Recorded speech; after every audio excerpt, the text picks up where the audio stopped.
Assalamu alaykum, hörmətli savaqdaşlar. Tayyibə dərsxanamızğa xoş gəldinizlər. Hazır biz ərəb dili tərcümə dərsimizin 10-cu dərsini oxuyuyoruz. Biz ilgirki saatlik dərsimizdə əməli tərcümə dərsliklərimizdən xəbər tərcümə örnəklərini başlayırdıq. Biz bugün yəni şunun davamını oxuyuyoruz. Əmdə bizim bugün birinci oxumaqçı bolğanımız Bismillahirrahmanirrahim. Murasilul Cezira el-inficarat allati waqa'at fi Anqara rah dahiyyataha 17 şurtiyen. Hem Murasil Cezire. Bunu sözler olduk şunda o. El-inficarat. Bu inficarın köplüki. İnficar degen neyge? Partlaş degen. İnficarat olsa partlaşlar degen. Elleti vaka'at fi Ankara. Ankara'da düşken degen. Ankara'da yüzbergen. Vaka'nın asli mənzi düştü degen gep. Yani yüzberdi gelmezimiz çoğu bah. Ankara'da yüzbergen partlaşlarda rah dahiyyataha rah dahiyyatani deb diqqata rah dahiyya deb kelsa qurban bo'ldi deb tarjima qilasizlar. Qurban bo'ldi deb tarjima qilasizlar. 17 saqchi, ya'ni Anqarada yuz bergan portlashlarda 17 saqchi qurban bo'ldi deganga o'xshagan. Endi men sizlarga shu dona qisqa xabar jumlasi berdim. Birinchisi 14 qatilan va 42 جريحا في قصف إيراني على مواقع حزب كردي معارض شرق إربيل deydi. Erbil. Endi bu cümlede sizler bilmeydiğiniz sözden qaysı var degende birisi var. O qaysı qasb. Qasb degende bombardıman qilish degan gap, ha. Ondan başqa sizler bilmeydiğiniz söz yok. O birisi barkan, muarif. Muarif degende ne gap? Muarif deganimiz öktüçi degan gap, ha. Öktüçi. Yani birisi solçu degan ma'nosi bor. Solçu, öktüçü degan ma'nosi bor.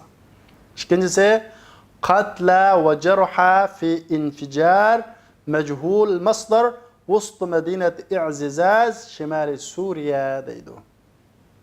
Bunun mesela bilmeydiğin gap yok. Vust degan gap merkez. Vust Medine şehir merkezi degan gap, ha. Vust Medine şehir merkezi.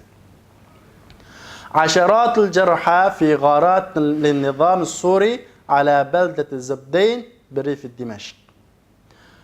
Hem mesela bilmeydiğin söz bunun içinde garat. Birlikte gare. Bu hava hücumu degan gap, ha. Hava hücumu. Bu sizlarga topshiriq. Endi bugungi darsimizdagi ikkinchi jumla Acil Qanatul Jazira Qaid al-Quwat al-Khassa at-Turkiyya ladayna qatil wa iddatu jarha lakinnana nusaytiru ala al-wad'. Türkiye alohida qism qo'mondoni ladayna bizning qishimizda degan gap shunda endi xabarda biz tarafdan deb tarjima qilamiz. Biz tarafdan qatil o'lganlar va iddatu jarha bir qancha yaralanganlar va lekin biz nusaytiru alal vada. Vaziyatni kontrol qilamiz. Vaziyatni qanday qilamiz? Kontrol qila olamiz deganga o'xshagan shaklda tarjima qilsak bo'ladi. Endi men sizlarga buni 3 dona xabar berdim. Buni sizlar tarjima qilsizlar. Bu sizlarga topshiriq. Barisiga Parij degan gap, Fransiyaning poytaxtining g'arbi degan gap. Asimimiz poytaxt biz buni o'qib bo'lgan. Iddatu jarha. Aydda degan bir qancha degan gap, ha. Aiddatu jarha bir qancha yalanganlar degan gap. Aiddatu jarha ithri istidam sayyaratin bihajiz qurb maqar al-Barlaman al-Britani fi London va i'tiqal qaidiha deydi. Endi bunun sebep bilmeydiğin söz ithr. Bak qaranglar, ithri istidam sayyara. Istidam degan gap ketish, so'qilib ketish degan gap shunday-ku. Mashinaning so'qilib ketish ithr degan gap keyindirlar yuz beradigan sababni ko'rsatadi. Maşinin so'qilish sababi bilan deb tarjima qilsanglar bo'ldi. Hajizcho, hajizga degan gap. Hajizcho, hajiz to'saq, to'sma degan ma'nosi bor. Qolgan sizlar bilmaydigan asosan buning ichida yangi so'zlar yo'q. 6-si muqatilat min taraz F 16 asqatat marwahiyya tabi'at lil harakat al-inqilabiyya deydi. Endi nima qarang, muqatil degan gap. Muqatil janglarga aloqador xabarlarda yoki janglarga aloqador ishlatilib qolsa bu harbiy aeroplanni ko'rsatadi, harbiy aeroplanni. Men taraz degan nima deydi? Pason deydi shunda. Endi bu yerda ishlatamiz tip. F-16 tiplik jang aeroplanlari yoki harbiy aeroplanlar asqatat saqata o'z tushdi shunda. Asqata o'z tushiribdi mirvahiyya tikişarını tabi'an degep egeshkichi degan gap shunday bu yerda qarashliq deb tarjima qilamiz. İsyan hareketiga qarashliq tikişarını F-16 tipli jang aeroplanları, harbiy aeroplanlar qanday qildi? Tushirib etdi deb tarjima qilamiz. F-16 tipli jang aeroplanlar isyan hareketiga qarashliq bir tikişarni qanday qildi? Tushirib etdi. Endi buningga o'xshash masalaga 3 dona cümle bədim. Birincisi muqatilat İsrailiyyə taqsifu mawqi'an lil-muqawimə Şərq Qəzzə rəğm ittifaqı təhdiyə. Endi deydi diqqətə. Muqatilatni bilimiz, İsrailiyyə bilimiz. Qasafə deganimizde bombardıman qildi. Taqsifus bombardıman qildi. Shunday bombardıman qilib atdi yoki hozir qilma shaklda. Endi muqawimə degan gap desanglar bu harakatul muqavimatul islamiyya. Yani Palestindagi islom qarshilik ko'rsatish harakatini demoqchi edi. Shu muqavim ko'p hollarda qisqartirilib harakatul muqavimatul islamiyya muqavima deb elinadi yoki Hamas deb elinadi. Hamas degan gapmi harakatga mim muqavimiga sin islomni ko'rsatadi. Harakatul muqavimatul islamiyya. Shu muqavima degan shu Hamas deb asonlanib bo'ladi. Yani islom qarshilik ko'rsatish harakati deb asonlanmoqchi bo'ladi. Rag'mi degancho, rag'mi degan, G'az degan shaharning ismi bilisizlar ku. Rag'mi degancho degan qaramasdan, shundaq bo'lishiga qaramasdan deb tarjima qilsak bo'ldi. İttifaqut tahdiya degancho tinchlik ittifoqi degan gap, ha. Bu ittifaqul hudna deb ishlatiladi bu. İkincisi şenna ya shundan chiqqan ayollar shakli. Shannat muqatilat tahaluf Saudi al-Imarati gharat ala manatiq. Endi shanna degan nima qildi? Hujum qildi degan gap, ha. Shannat g'arat olsa, havo hujumi qildi degan bo'ladi.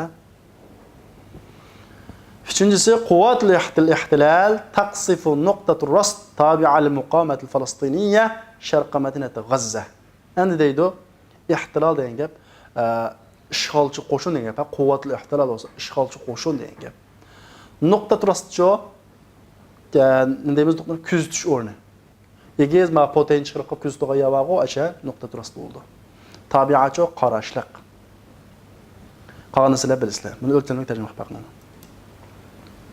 Endi 7-si i'tiqal 13 askariyan baynahum 3 ضباط من الانقلابيين اثناء محاولة اقتحام مقر الرئاسة deydi. I'tiqal qo'lga ilinish, tutish degan gap shunday-ku. 13 askar qo'lga ilindi.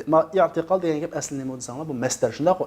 Endi xabarda ba'zida muzari'ni o'tgan zaman shaklda. Chunki u hozir yuz bergan, yangi yuz bergan ishga chiqa arab tili ishlatilishda muzari ishlatiladi. Masalan, biz tunugungi darsda yad'u Erdo'g'an yad'u jami' munasirihi deganni chaqirdi emas chaqirdi deb olamiz. Mishqa Erdo'g'an yangi chaqadi, ammo u fe'l ishlatilishda muzari ishlatilisimi biz tarjima qilgan vaqtda chaqadi deb olamiz. Mana i'tiqal endi bu qo'lga ilinish yoki tutish degan gap. Endi biz tutdi, qo'lga oldi deb o'tgan zaman shaklda tarjima qilamiz. Bu xabar qo'llanmasi bundaq bizniki biroz farqli. Masalan, i'tiqal 13 askariyan ya'ni 13 askar qo'lga ilindi. Ularning orasida 3 qo'mondan bor. من الانقلابيين السينجلادن أثناء محاولة اقتحام مقر الرئاسة رئيس محكمة مقر محكمة بناس دينجب رئيس محكمة اقتحام نية بسبكرش دينجب اقتحام البيت olsa öygü besip kirdi degan bo'ladi.